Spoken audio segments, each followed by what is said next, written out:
ఇవాళ AP cabinet భేటీ కానుంది. ఉదయం 10:30 అమరావతి సచివాలయం ఫస్ట్ బ్లాక్లో మంత్రులు భేటీ కానున్నారు. నేటి సమావేశంలో లడ్డూ రాజకీయం, వైసీపీ నేతల దాడులు, అరెస్టుల అంశంపై సమగ్ర చర్చ జరగనున్నట్టు తెలుస్తోంది. అసెంబ్లీ సమావేశాలకు సంబంధించి మంత్రులకు చంద్రబాబు సూచనలు చేయనున్నారు. పలు సంస్థలకు భూ కేటాయింపులతో పాటు మరికొన్ని కీలక నిర్ణయాలు తీసుకోనున్నారు. గత కేబినెట్లో 30 అంశాలకు పైగా ఆమోదం తెలిపారు. మళ్లీ వారం రోజులకే కేబినెట్ పెట్టడంతో ఈసారి కూడా ఎజెండా 30కి పైగా అంశాలు ఉండే అవకాశం కనిపిస్తోంది. పెట్టుబడులు, పరిశ్రమలు, భూ కేటాయింపులపై నిర్ణయం తీసుకోనున్నారు.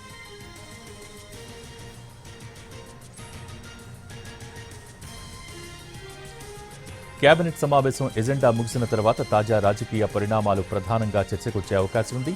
తిరుమల లడ్డూ వ్యవహారానికి సంబంధించి సీబీఐ ఇచ్చిన నివేదిక, సిట్ నివేదిక ఈ రెండూ పరిశీలించాలని ఇప్పటికే సీఎం చంద్రబాబు మంత్రులకు సూచించారు. అదేవిధంగా తిరుమల లడ్డూ అంశానికి సంబంధించి ప్రస్తుతం వైసీపీ చేస్తున్న విమర్శలు, ఇతర అంశాలు ప్రధానంగా చర్చకొచ్చే అవకాశం ఉంది.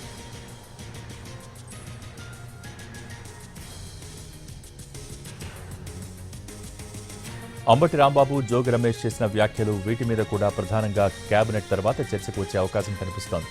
వైసీపీ నాయకులు రెచ్చగొట్టే వ్యాఖ్యలు చేసినా సంయమనం పాటించాలని ఇప్పటికే సీఎం చంద్రబాబు సూచించారు.